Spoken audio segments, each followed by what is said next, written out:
কারীম থেকে আমি দুইটা আয়াতে কারিমা তেলাওয়াত করেছি। এক নম্বর আয়াতে কারিমার অর্ধেক অংশের মধ্যে আল্লাহ তাআলা ঘোষণা করেছে, বান্দা কুল্লু মান আলাইহা ফান ওয়া ইয়াবকা ওয়াজহু রাব্বিকা যুল জালালি ওয়াল ইকরাম। এই দুনিয়ার যা কিছু তোমরা দেখতে পাও সব একদিন ধ্বংস হয়ে যাবে, তবে একটা জিনিস ধ্বংস হবে না, একজন ধ্বংস হবে না, যিনি মহিমান্বিত সম্মানিত আল্লাহ তাআলা, তিনার কোনো ধ্বংস নাই। কথা কোন না ঠিক কিনা? আল্লাহর কোনো ধ্বংস আছে না। আল্লাহ পরাক্রমশালী আল্লাহ, যে আল্লাহ তাআলা দুনিয়া উল্টে যাবে, আল্লাহর কোনো ধ্বংস হবে না। আল্লাহর কোনো ধ্বংস নাই, আল্লাহর কোনো ধ্বংস নাই। মুসলমানেরা, আমার জীবনভরের যুব সমাজ, ভবানপুর এলাকার মুরব্বী সমাজ, আমার এলাকার জ্ঞানীগুণী সুশীল সমাজ, একটু মনোযোগ দিয়ে শোনেন। এই আয়াতে কারিমার তাফসীর বড় সুন্দর। আল্লামা জালালউদ্দিন মুহল্লী রহমাতুল্লাহ আলাইহি উনি সুন্দরভাবে আয়াতে কারিমার তাফসীর করতে জানি তিনি বলতেছেন, হযরত আব্দুল্লাহ ইবনে আব্বাস রাদিয়াল্লাহু তাআলা আনহু হাদিস বর্ণনা করেন। তিনি বলেন, আমরা রাসূল পাক সাল্লাল্লাহু আলাইহি ওয়াসাল্লাম নবীর কাছে প্রশ্ন করলাম, ইয়া রাসূলুল্লাহ, ইয়া হাবিবাল্লাহ, আপনি নবী বলেন না, যখন দুনিয়ার সব ধ্বংস হয়ে যাবে, পাহাড়গুলা তুলার মতো উঠতে থাকবে, আসমানের তারকাগুলা নিচের দিকে পড়তে থাকবে, তখন মানুষের কেমন অবস্থা হবে? বলে, মানুষগুলা দৌড়াদৌড়ি করতে থাকবে, পরের মধ্যে থাকবে না, পলায়ন করবে, পলায়ন করবে। গরম জ্বলন্ত চুলার মধ্য থেকে পানি আর আগুন বের হবে, আগুনের স্ফুলিঙ্গ বের হবে। মানুষগুলা যখন তাড়াতাড়ি দৌড়াদৌড়ি করতে থাকবে, তখন মানুষগুলাকে সমুদ্রের ঢেউয়ের মতো পানি এসে একটা দিকে পাত্র করে করে নিয়ে যাবে। মানুষ তাকে দেখবে আর বলতে থাকবে, আইনে কি হইল, কি হইল, এমন কেন অবস্থা, কেন দুনিয়া তার মাটি এবং আসমান তার নিজের পূর্ণ রূপটা ফিরিয়ে দিল। আমরা যেমন সুন্দর আসমান দেখি তারকা ভরা, এই আসমানের আসল রূপ কিন্তু এইটা না। আমরা যে মাটি দেখি সুন্দর, এই মাটির পূর্ণ রূপ কিন্তু এইটা না। আমরা যে সমুদ্র দেখি সুন্দর, এই সমুদ্রের পূর্ণ রূপ কিন্তু এইটা না। এটা তাদের নিজস্ব সৌন্দর্য প্রকাশ করবে ওই সময়, নিজেদের ভয়াবহতা প্রকাশ করবে ওই সময়, যখন দেখবা দুনিয়ার জমিনের মধ্যে পাপাচার লিপ্ত হয়ে গেছে। এই দুনিয়া তখনই আমার আল্লাহ তাআলা ধ্বংস করে দিবে। রাহমাতুল লিল আলামিন নবী বলে, যখন দেখবা তোমাদের মাঝে তিনটা কাজ বেড়ে গেছে, তখন মনে করবা কিয়ামত অতি সন্নিকটে। আর আমি আল্লাহ তাআলা, আমার আল্লাহ তাআলা তোমাদেরকে হঠাৎ করে ভূমিকম্প দিয়ে তোমাদেরকে সাবধান করে দিবে। এই যে গত কিছুদিন আগে জুমার দিনে 10:30টার পরবর্তী সময় ভয়ঙ্কর ভূমিকম্পের মাধ্যমে সারা বাংলাদেশের মানুষকে হুঁশিয়ার করে দিতে, হুঁশিয়ার। এটার কারণ জানেন? রাহমাতুল লিল আলামিন নবী বলে, যখন দেখবা তোমাদের মাঝে হারাজ, হত্যাকাণ্ড বেড়ে গেছে, তখনই দেখবা তোমাদের মাঝে ভূমিকম্প আর ভূমিধস হইতেছে, পাহাড় ভেঙে ভেঙে পড়ে যাবে, তোমাদের মাঝে হঠাৎ করে ভূমিকম্প হবে, তোমরা বড় আতঙ্কিত হয়ে যাইবা। রহমতের নবী কই, হারাজ যখন বাড়বে, হত্যাকাণ্ড যখন বাড়বে। 5 আগস্টের পরে বাংলাদেশে হত্যাকাণ্ড কম হয় নাই, 5 আগস্টের পরে বাংলাদেশে মারামারি হানাহানি কম হয় নাই। এখন আমার বুঝতে বড় কষ্ট হয়, তারা কইছিল 5 আগস্টের আগে হাসিনা দেশের ভিতর হত্যাকাণ্ড চালাইছে, এখন 5 আগস্টের পরে কারা করতেছে, এটা আমার জানতে বড় ইচ্ছা হয়। কথা বল না কেন? মাইন্ড নিল 5 আগস্টের আগে পর্যন্ত শেখ হাসিনাই চালাইছে, তো 5 আগস্টের পরে কোন সরকার চালাইছে? এটিও তো কথা বলেন। রাজনৈতিক বক্তব্য দেওয়ার আমার অভ্যাস।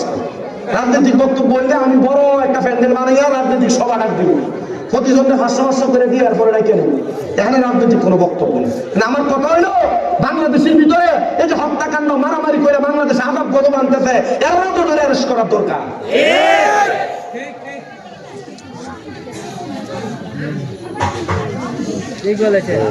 আমার মুসলমান ইমানদারের একটু মনোযোগ লাগান। তার মানে হত্যাকাণ্ড হওয়া, মানুষের মুখ ভাঙা, মানুষকে গলা কাইটা পুলের নিচে, ব্রিজের নিচে ফালাইয়া দেওয়া, এটা ভালো লক্ষণ না। এটা কিয়ামতের আলামত। এই কঠিন আলামত থেকে আমাদেরকে বাঁচতে হবে, দরকার আছে না নাই? ইয়া রাসূলুল্লাহ, ইয়া হাবিবাল্লাহ নবী, আপনি নবী বলেন না আর কি কি কাজ হইলে, কি কি অপকর্ম হওয়ার কারণে সমাজের মধ্যে বিশৃঙ্খলা হবে, কিয়ামত সংঘটিত হয়ে যাবে। নবী আমার কই, যখন দেখবা সমাজের মধ্যে মানুষগুলা মারামারি হত্যাকাণ্ডের পরবর্তীতে জেনা ব্যভিচারের মধ্যে লিপ্ত হয়ে গেছে, জেনা ব্যভিচার, এই জেনা ব্যভিচার যখন হবে, তখনই মনে করবা কিয়ামত অতি সন্নিকটে।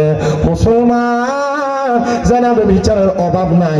বাংলাদেশে বহু বেড়াইন তারার ঘরের ভিতরে বউ রেখা পরের বেডির লোকের রিলেশন লাগায় দেয়, এমন বেড়াও আছে না?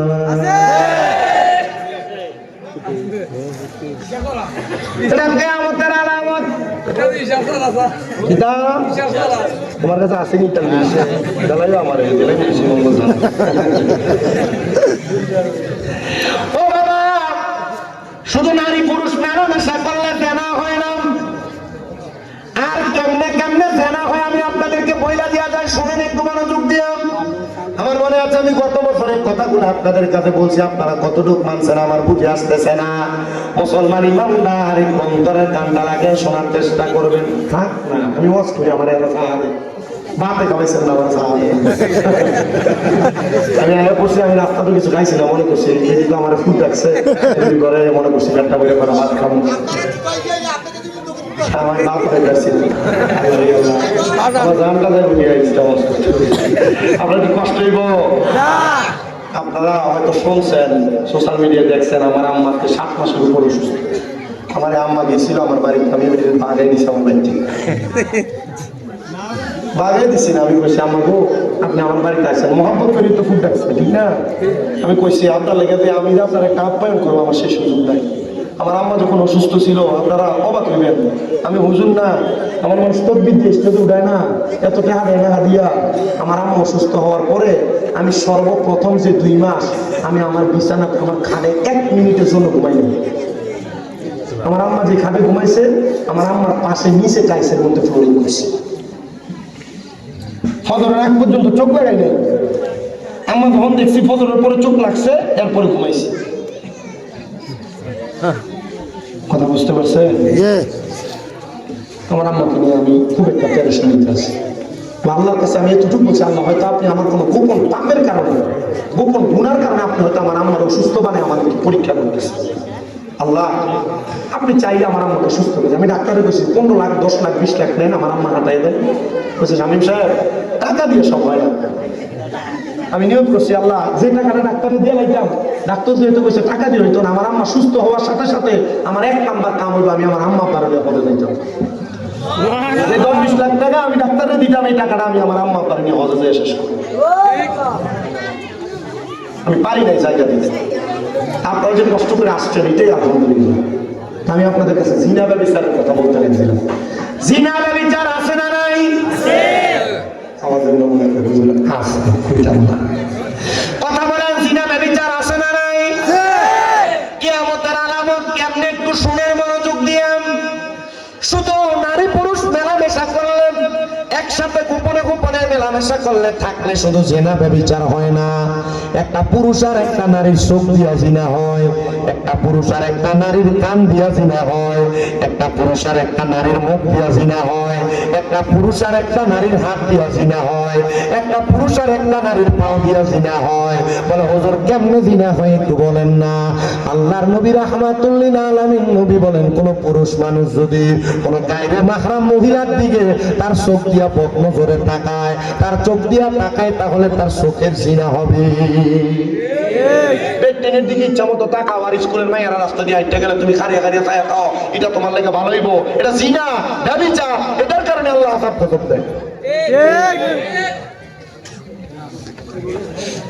যে যুবকেরা মহিলাদের সাথে অথবা মেয়েদের সাথে মোবাইলে কথা বলেন, আপনারা রং নাম্বার পাইলে মিস কল মারেন, মেসেঞ্জারে কোনো ফেক আইডি পাইলে ওই মাইয়াটারে হাই আর হ্যালো লেখেন।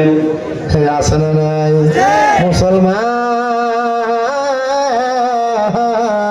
মনে রাখবারে মুসলমান ইমানদারেরা, যদি তুমি মুসলমান দাবি করো, জিনা ব্যভিচার থেকে বাঁচতে চাও, কোন মেয়ের সাথে গায়রে মাহরাম মহিলার সাথে কথা বলা, তোমার কান দিয়া যেমন মহিলার গলার আওয়াজ শুনলে তোমার গুনাহ হবে, তোমার মুখ দিয়া ওই গায়রে মাহরাম মহিলার সঙ্গে কথা বললে তোমার মুখের জিনা হবে। এই জন্য আপনারা যারা মহিলাদের গলার আওয়াজ গান শুনেন আপনাদের কান দিয়া, আপনারা মনে রাখবেন আপনাদের কানের জিনা হইয়া যাবে।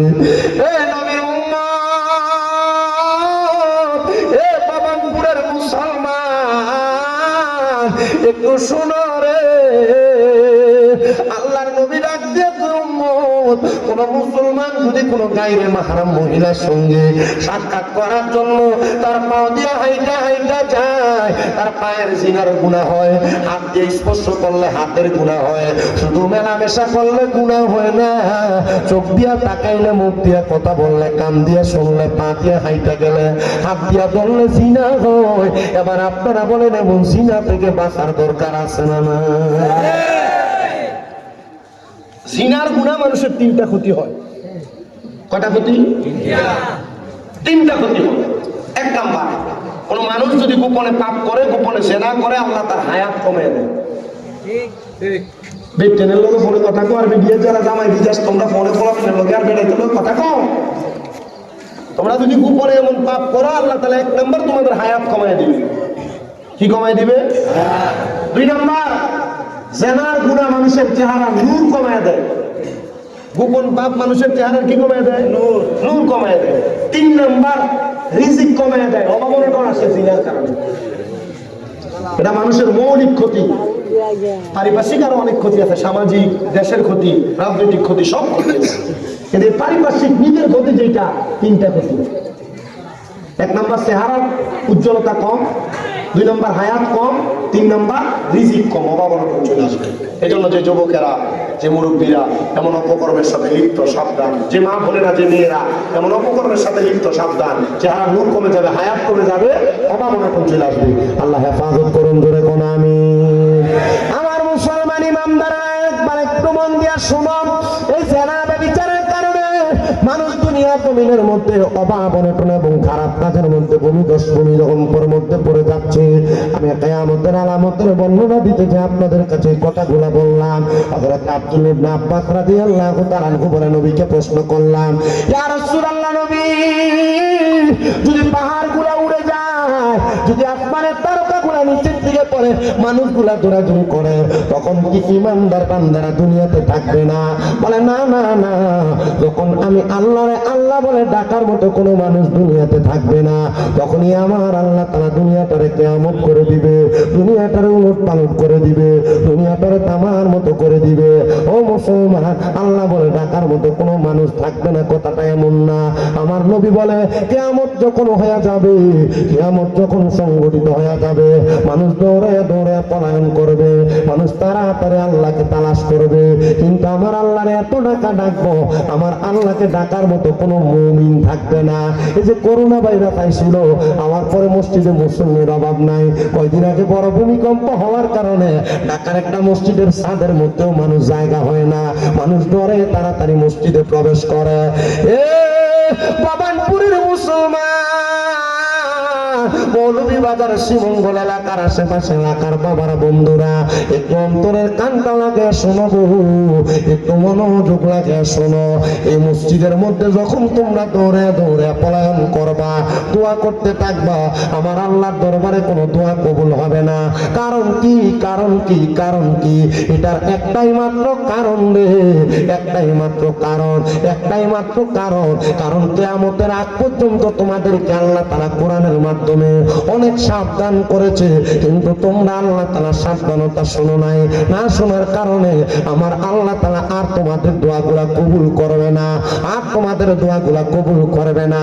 এই জন্য সবার কাছে আপনার জানাই, মুরব্বী সমাজ, যুব সমাজ, শিশু সমাজ, পর্দার অন্তরালের মহিলারা, এখন থেকে গুনার কাজ করা বন্ধ করে দাও। আসেন বাবা, আল্লাহ তাআলার কোরআনুল কারীমের দ্বিতীয় আয়াত, আমি সূরা বাইয়ানের শেষের দিকে 3 নম্বর আয়াতটা তেলাওয়াত করেছিলাম। আল্লাহ তাআলা ঘোষণা করে, বান্দা, ইন্নাল্লাযীনা কাফারু মিন আহলিল কিতাবি ওয়াল মুশরিকিনা ফী নারি জাহান্নাম খালিদিনা ফিহা। আমার আল্লাহ কই, নিশ্চয় নিশ্চয় যারা কুফরি করে, আহলে কিতাবের অন্তর্ভুক্ত এবং মুশরিক, আমার আল্লাহ তাআলা তাদেরকে জাহান্নামের খবর দেয়। ও আল্লাহ, কুফরি কারা করে? আপনি একবার কুফরি করনেওয়ালা কাফেরদের ব্যাপারে বলেন না।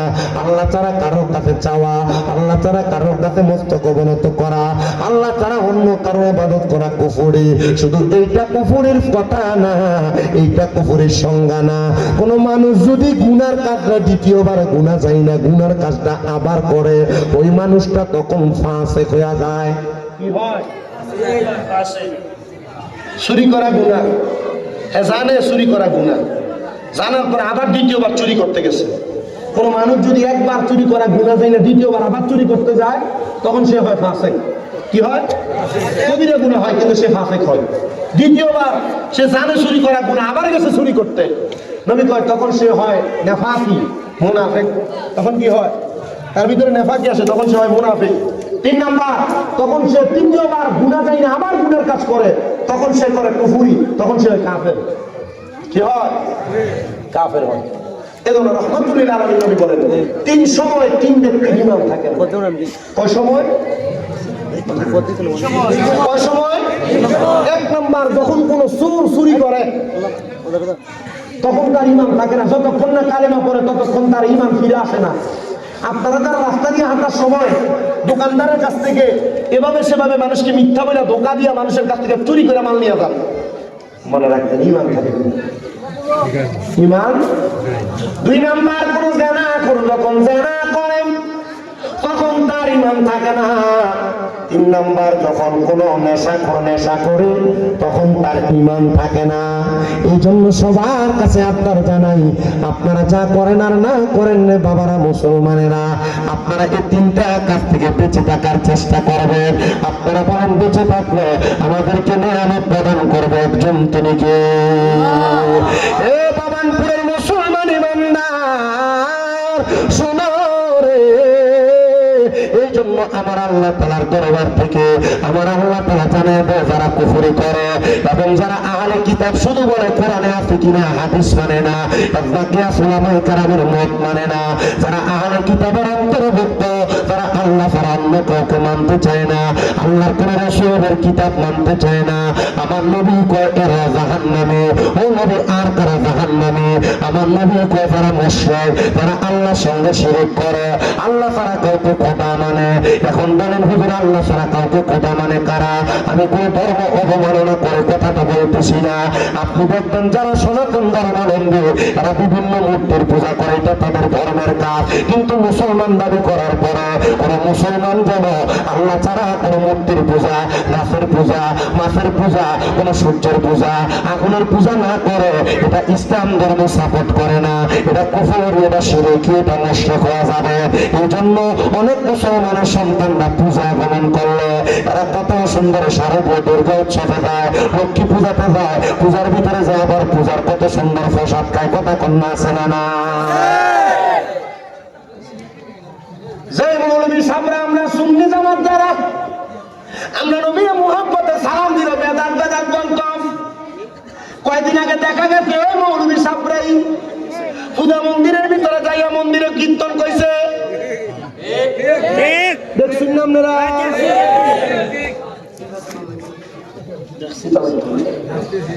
বুঝো কথা কন্যা আসে না নাই? যারা আমরা কইতাম আমরা নবীজির উপর আল্লাহুম্মা সাল্লি আলা দুরূদ শরীফ পড়লে এটা বেদাত, এরা দেখা গেছে এরা মন্দিরের ভিতরে যায় কত সুন্দর কীর্তন কইছি। যারা আমরা কইতো ওয়াজ মাহফিলের ভিতরে সিন্নি করলে এটা খাইলে বেদাত হয়, এরা মন্দিরের ভিতরে যায় কত সুন্দর পূজা মণ্ডপের ভিতরে যায় এরা প্রসাদ খাইছি। ও আমার ওয়াজ মাহফিল যেটার ভিতরে সুরে ফাতিহা সুরে ইখলাস সুরে ফুজা হয়, এটা খাও তুমি আমাদের বেদাত কর, মন্দিরের প্রসাদ খাও তোমার কাছে বলো বিদা লাগে, শয়তানের দল বলো।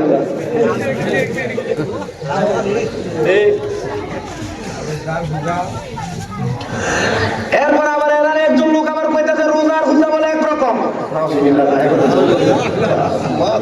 আবার মুসলমান দাবি করেছি।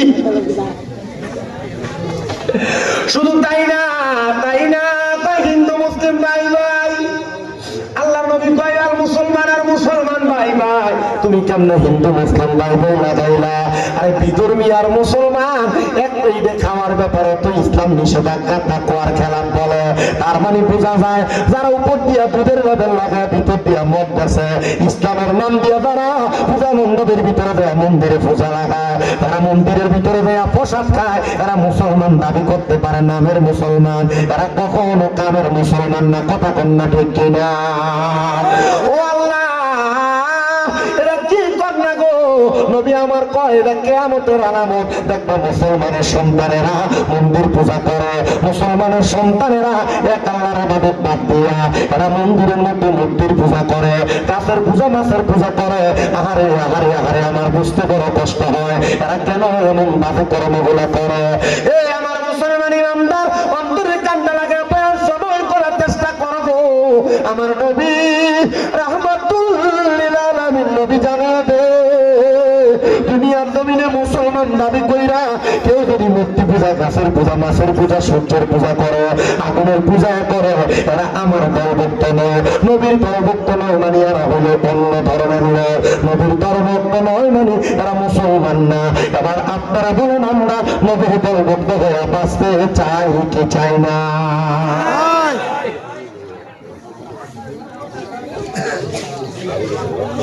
এবার আসেন আল্লাহর নবীর একটা হাদিস, এমন কাজ যারা করে, কুফরি যারা করে, মুশরিক যারা, শিরক যারা করেন, এদেরকে আমার আল্লাহ তাআলা কঠিন শাস্তি কি দিবেন? কয় ফি নারি জাহান্নামা খালিদিনা ফিহা, এদেরকে আমার আল্লাহ তাআলা জাহান্নামী বানাইবো, একদিন জাহান্নামের মধ্যে রাখবে না। আমার আল্লাহ তাআলা এদেরকে চিরস্থায়ী জাহান্নামী বানায় কবরের ভিতরে নিয়ে যায়, কবরে নিয়ে শাস্তি দেব। ও আল্লাহ, তারা কারা? আমার আল্লাহ কয় উলাইকা হুম শাররুল বারিয়া, এরা হলো দুনিয়ার সবচাইতে নিকৃষ্ট মানুষ, এরা হলো দুনিয়ার সবচাইতে বাজে মানুষ। এবার বলেন, যারা দুনিয়ার নিকৃষ্ট বাজে মানুষ, আমরা কি তার আল্লাহ কখনো চলবো নাকি? না না না, আমরা কখনো তাদের সাথে চলবো না, তাদের সাথে বনে বসবো না, তাদের সঙ্গে কথা বলবো না, তাদের সঙ্গে চলাফেরা করবো না। সাহাবায়ে কেরাম বলে, নবী আরো কিছু কিয়ামতের আলামতের কথা আপনি বলবেন না? আনাস ইবনে মালিক ডাক দিয়ে কয়, ইয়া রাসূলুল্লাহ, কিয়ামতের আলামতের ব্যাপারে আপনি আমাদেরকে কিছু তথ্য দেন। আমার নবী কয়, আনাস ইবনে মালিক, তুমি কিয়ামতের জন্য কি রেডি করছো? আপনারা বলেন না, কিয়ামতের কঠিন আলামত থেকে আমরা বাঁচতে চাই কি চাই না? আচ্ছা, কোন এলাকায় যদি নদী ভাঙন হয়, নদী ভাঙন হইলে ওই নদী ভাঙন থেকে বাঁচার জন্য মানুষ আগে আগে একটা নৌকা রেডি রাখে। অতি ঝড় বৃষ্টি হবে, মানুষ আগে আগে ঘর ঠিক করে। আপনারা, আমি বললাম কিয়ামতের আলামত থেকে বাঁচতে চান কিনা, আপনি বললেন বাঁচতে চান। আমি আপনাদের প্রশ্ন করলাম, আপনি কিয়ামতের আলামত থেকে বাঁচার জন্য আপনি কি রেডি করছেন? উত্তর আছে, নামাজ নাই, রোজা নাই, হজ নাই, যাকাত নাই, দান নাই, সদকা নাই, মহিলাদের পর্দা নাই, স্বামীর খেদমত নাই, সুন্দরভাবে চলাফেরা নাই, এ বলে কিয়ামত থেকে বাঁচবো। সর্বপ্রথম আল্লাহ তাআলা কিয়ামতে যে উড়াইবো, ফুটবলের মতো লড়াইবো আর বাতাস উড়াইবো, এটিই উড়াইবো। কথা কোন ঠিক না বেঠিক? মুসলমানের ফুট মুসলমান দাবি করে, আমাদের কাছে কি হবে?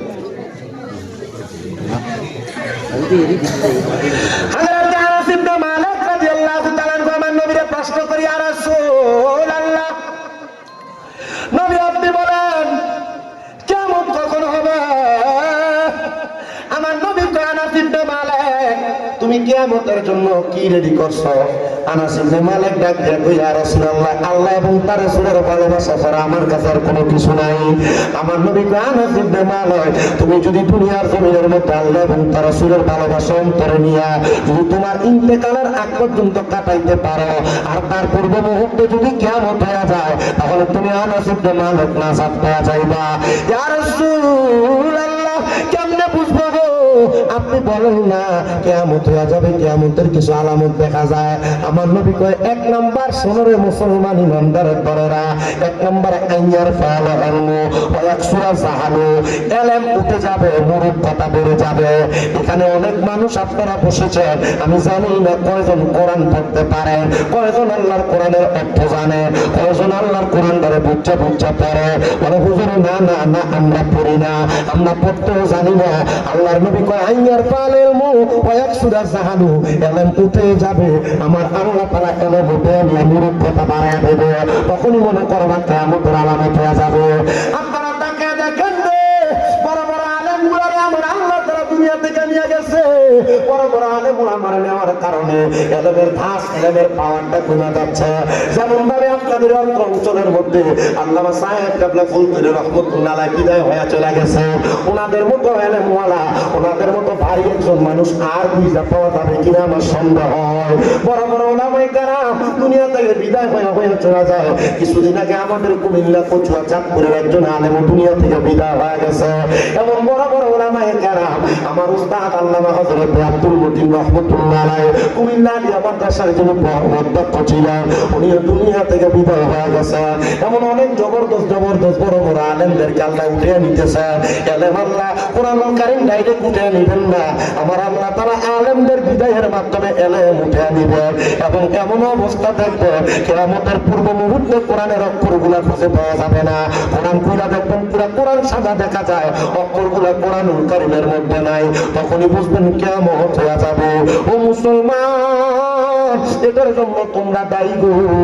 এমন অনেক যুবকের এখানে দাঁড়ায় আছে, এক বছরের মধ্যে কয়দিন কোরআন পড়ছে বলতে পারবে না, সর্বশেষ কয়দিন কোরআন শরীফ ধইরা দেখছে বলতে পারবে না। ও যুবক, তুমি কেমনে মুসলমান দাবি করো? ও মুরব্বী, সর্বশেষ কোন দিন কোরআন শরীফ ধইরা দেখছেন আপনি নিজেও বলতে পারবেন না। অনেক মা বোনেরা পর্দার অন্তরালে গত রমজানে যে কোরআন শরীফ ধরে কিরাত টাইমা রাখছে, এখনো পর্যন্ত কোরআন শরীফটা খুলে দেখে নাই। হঠাৎ করে কোরআনটা খুলে দেখবা গো মা, কোরআনের অক্ষরগুলো লুকিয়ে গেছে। আমার আল্লাহ তাআলা এই কোরআনের হরফগুলো অক্ষরগুলো লুকিয়ে নিয়ে তোমাদেরকে কিয়ামতের সিগন্যাল দেবে। তখন দোয়া করতে পারবা, তওবা করতে পারবা, মাফ চাইতে পারবা। আমার আল্লাহ মাফ করবে না, মাফ করবে না। এবার আপনারা বলেন মুসলমান, কিয়ামতের কঠিন আলামত থেকে বাঁচার জন্য আল্লাহ তাআলার কাছে আমাদেরকে সাবধানতা অবলম্বন করানোর জন্য, আল্লাহর কাছে প্রস্তুত করে আল্লাহর কাছে আমাদেরকে হাজির করার জন্য আমরা সবাই আল্লাহ তাআলার কোরআনের সাথে সম্পর্ক লাগানোর দরকার আছে না? না এসো কারা কারা আল্লাহর দেখে দাও, আল্লাহ কবুল করেন বলেন আমিন। আরে তিরিশ পারা কোরআন বাইরে মনে রাখো তো, কোন জায়গায় কোন হরফ লেখা রাখিও খবর আমি বুঝিলাম না গো। আল্লাহ মরণের কতদিন বাকি, আমার মরণের কতদিন বাকি আমি জানিলাম না গো। আল্লাহ মরণের কতদিন বাকি, আমার মরণের কতদিন বাকি আমি জানিলাম না গো। আল্লাহ মরণের কতদিন বাকি। মরার কথা স্মরণ করলে আপনাদের কষ্ট হয়? আল্লাহ নবী কই, কেউ যদি দৈনিক 20 বার মরার কথা স্মরণ করে, ওই দিন যদি ওই ব্যক্তি মারা যায় তার মরণটা শহীদের মরণ হয়। মোহাম্মত আমার সাথে গান না, এই গজলটার ভিতরে, এই গানটার ভিতরে, শানটার ভিতরে কয়েকবার মরার কথা আছে। মোহাম্মদে পড়েন, আমার মরণের কতদিন বাকি আমি জানিলাম না গো। আল্লাহ মরণের কতদিন, হঠাৎ আজরাইল আসিয়া তোমার হস্তে দিবা ধরি, তখন আমার মনাবাই করবে লুকা চুরি আমি বুঝিলাম না গো। আল্লাহ মরণের কতদিন বাকি, আমার মরণের কতদিন বাকি আমরা জানিলাম না গো। আল্লাহ মরণের কতদিন বাকি, আমরার হায়াত হইল হাতে বাইরে, মত হইল পায়ে কোন জায়গায়, আর হায়াত হইল হাতে বাইরে, মত হইল পায়ে। যেই দিন তোমার মরণ হবে কেউ আসবে না পাশে আমরা বুঝিলাম না গো। আল্লাহ মরণের কতদিন বাকি, বলো মরণের কতদিন বাকি আমরা জানিলাম না গো। আল্লাহ মরণের কতদিন। এ বাবানপুরের মুসলমান, এই জন্য আল্লাহ তাআলা উঠে নেওয়ার আগে নিজে এলেম অর্জন করারে, নিজের সন্তানরা এলেম অর্জন করা এবং নিজের এলাকার মধ্যে এলেম অর্জন করার প্রতিষ্ঠানটা কইরা তোলো। এলাকার ভিতরে কত মাদ্রাসা বন্ধ হয়ে যায়, শিক্ষকের বেতন চালাইতে পারে না। এলাকার মধ্যে কত মাদ্রাসা বন্ধ হয়ে যায়, ছাত্র নাই। তুমি তোমার বাচ্চাটারে কিন্ডারগার্টেনে পাঠাইয়া দিছো, বাচ্চা করে কোরআন পড়াও নাই। ইংলিশ টিচারের বেতন 2-3 হাজার টাকা দিছ, গণিত টিচারের বেতন 1000-2000 দিছ, কিন্তু মক্তবের বেতনের জন্য 50 টাকার জন্য 3 বার তোমার দরজায় যাওয়া লাগে। আপনারা বলেন এমন নামের মার্কা মুসলমান সমাজে আছে না নাই? ও বাবা শুনো শুনো শুনো, এই জন্য আমি সবার কাছে আবদার জানাই রে বাবা, মুরব্বীরা হয়তো কোরআন পড়তে পারেন না, মা বাপ কোরআন শিখাইতে পারে নাই, যুবকেরা অনেকে কোরআন পড়তে পারো না, মা বাপ কোরআন শিখাইতে পারে নাই, ছোট ছোট বাচ্চারা তোমরা দ্বারা এখনো কোরআন শিখো নাই। আমি তোমরা কাছে করো করে আবদার করি রে বাবা, মাহে রমজান আসলে দারুল কেরাত এলাকাতে চালু আছে আমি জানি, এলাকার দারুল কেরাতের মধ্যে কোরআনটা একটু শিক্ষা নিবা। এই কোরআন যদি না শিখতে পারো, তার ময়দানে মাসরে ফুলসেরাতের সামনে তোমার প্রশ্ন করবো, বান্দা কোরআন তেলাওয়াত করো, তুমি তখন বলবা আমার মা আমার বাবা আমার কোরআন শিখায় নাই।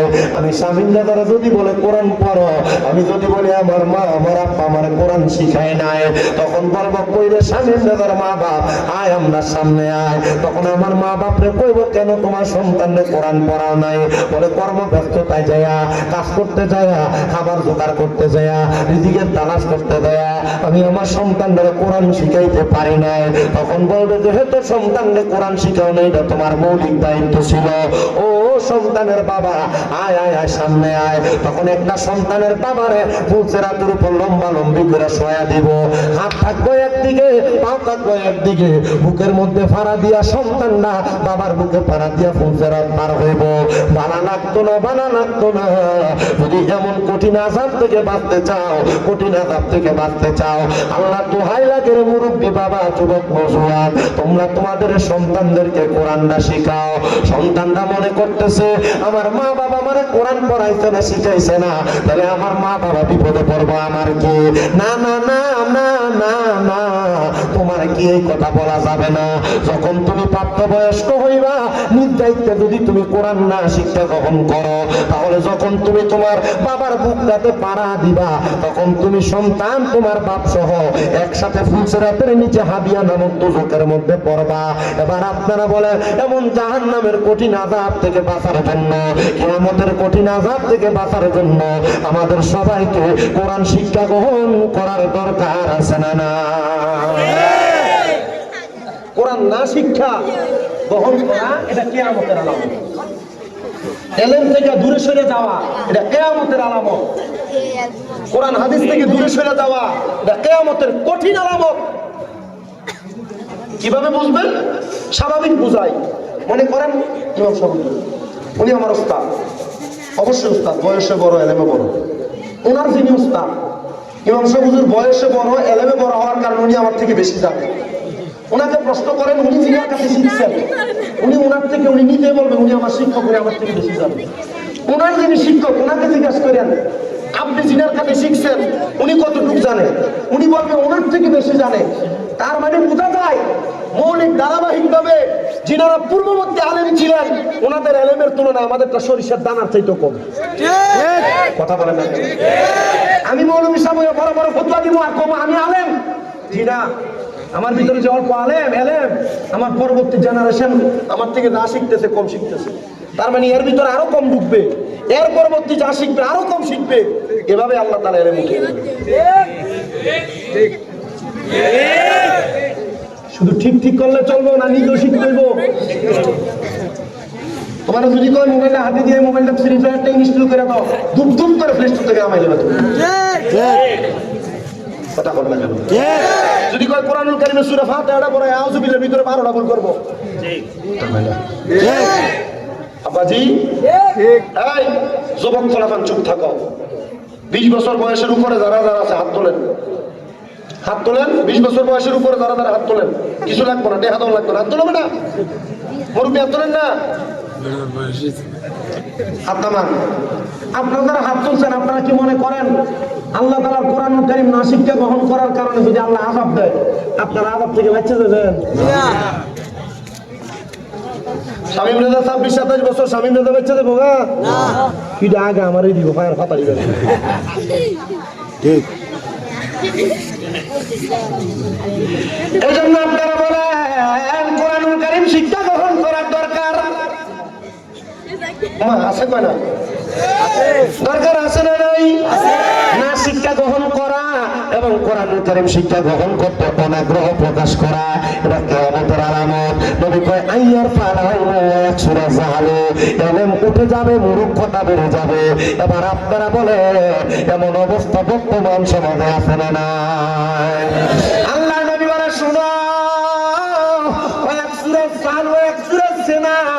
জেনাবে বিচার বেড়ে যাবে। আমি যে কথাটা প্রথম বলছিলাম হাদিস শরীফে সেই কথাটাই চলে আসছে। ওই যে দেখেন জেনাবে বিচার রাস্তায় রাস্তায় হয়, রাস্তায় রাস্তায় হয়। সেই মঙ্গলের বাজার দিয়ে হাঁটার সময় রাস্তার ভিতরে যে পরিমাণ পুরুষ দেখা যায়, মার্কেটটার ভিতরে তার চাইতে আরো বেশি বেরিয়ে দেখা যায়। এখন বেড়াইতে বাজার করেন, বেডটিনে বাজারের ভিতরে ঠিক আছে।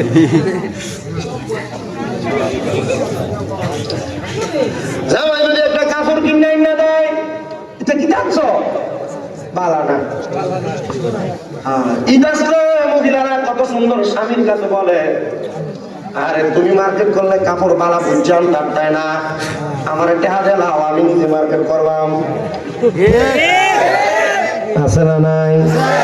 আরে সবার কথা বাদ দেন, এখানে সব